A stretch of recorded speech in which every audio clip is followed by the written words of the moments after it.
जिंदगी की कीमत क्या है? एक बार की बात है, गौतम बुद्ध अपने शिष्यों को जिंदगी से जुड़ी अच्छी बुरी चीजों का ज्ञान दे रहे थे।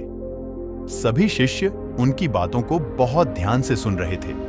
उन सभी में एक शिष्य ऐसा था जिसे प्रश्न पूछने की बहुत आदत थी।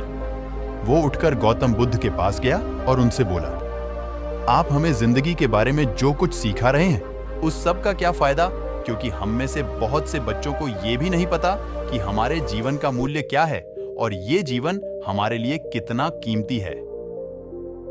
पहले आप हमें ये बताइए कि इस जीवन का मूल्य क्या है? अपने शिष्य की बात सुनकर गौतम बुद्ध अपने कक्ष में गए और एक चमकता हुआ पत्थर का टुकड़ा लेकर आए। वो टुकड़ा उन्होंने अपने शिष्य को दिया और बोले, मैं तुम्हें इस जीवन का मूल्य तब बताऊंगा जब तुम इस पत्थर का सही मूल्य पता लगाकर आओगे। साथ ही ये ध्यान रखना कि तुम्हें ये पत्थर का टुकड़ा किसी को बेचना नहीं है। गौतम बुद्ध की बात मानकर वो शिष्य बाजार की तरफ चला गया। बाजार में सबसे पहले उसकी नजर एक फल बेचने वाले पर पड़ी और उसने वो पत्थर उस फल वाले को दिखाया और बोला, इस पत्थर के बदले आप मुझे कितने फल दे सकते हो?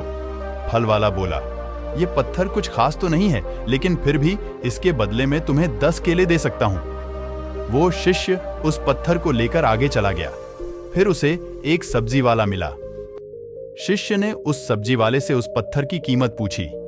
सब्जी वाले ने उस पत्थर को ध्यान से देखा और बोला, इस पत्थर की कीमत के बदले में तुम्हें ज्यादा से ज्यादा एक बोरी भरकर सब्जियां दे सकता हूं। इसके बाद वो शिष्य उस पत्थर को लेकर एक सोने के व्यापारी के पास गया।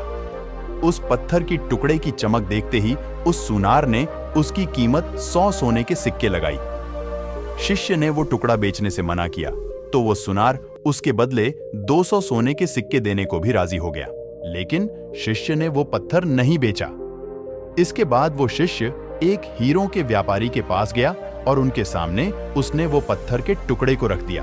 उस पत्थर को देखते ही हीरों के व्यापारी ने एक साफ कपड़ा बिछाया, उस पत्थर को उसके ऊपर रखा, फिर उसकी परिक्रमा की और हाथ जोड़कर उस पत्थर को कपड़े में लपेटते हुए वो बोला, तुम जिसे मामूली पत्थर समझकर उसकी कीमत पूछ रहे हो, असल में ये एक बेशकीमती रूबी है। ऐसा रूबी हर किसी को नहीं मिलता। मैं अगर अपना सब कुछ बेच भी दूं तो भी इसकी कीमत नहीं चुका सकता। उस व्यापारी की बातें सुनकर वो शिष्य हैरान हो गया। वो दौड़ा दौड़ा सीधा बुद्ध के पास आया और उन्हें उसने जो कुछ भी बाजार में हुआ वो सब बताया। उसकी अचरज भरी बातें सुनकर गौतम बुद्ध बोले, तुम्हारे सवाल का जवाब इस रूबी की कीमत में ही छिपा है। हमारा जीवन भी एक रूबी है। रूबी की तरह ये भी बेशकीमती है, लेकिन हम इस बात को हमेशा नजरअंदाज करते हैं और अपने जीवन का मूल्य नहीं समझते।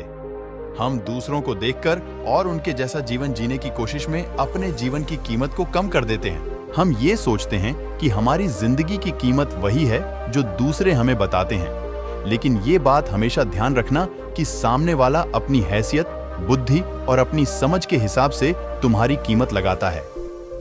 सीख जो हमें गौतम बुद्ध की प्रेरणादायक कहानी से मिलती है, जिंदगी सिर्फ एक बार मिलती है, इसलिए इसको बर्बाद ना करें। अपनी जिंदगी को उतना ही कीमती समझें जितना कीमती आप अपने बैंक में रखें रुपयों को समझते हैं। आज के समय में लोग अपनी जिंदगी से ज्यादा कीमती प्यार, पैसों और दिखावे से भरी चीजों को समझते हैं। प्यार के चक्कर में लोग सुसाइड कर लेते हैं। पैसों के चक्कर में ऐसा काम करने लग जाते हैं जिससे उनकी जिंदगी बर्बाद हो जाती है। नाम कमाने के चक्कर में उल्टे सीधे काम करने लग जाते हैं। हमेशा याद रखें कि दिखावा करना जरूरी नहीं है। प्यार दोबारा मिल सकता है, पैसा फिर कमाया जा सकता है, लेकिन जिंदगी को फिर से पाया नहीं जा सकता। इसलिए अपनी इस बेशकीमती जिंदगी को अच्छे से जिए। हर पल का आनंद लें। कभी ये ना सोचें कि आप इस दुनिया में किसी काम के नहीं हैं, न कभी ये सोचें कि आपकी जिंदगी व्यर्थ है। आपके होने या ना होने से कुछ फर्क नहीं पड़ता। जब भी ऐसे नेगेटिव विचार आपके मन में आए तो खुद को बस ये याद दिलाएं कि जीवन एक रूबी है और ये बेशकीमती है। वीडियो अच्छा लगे तो चैनल को जरूर सब्सक्राइब करें। हमेशा सही राह दिखाऊंगा।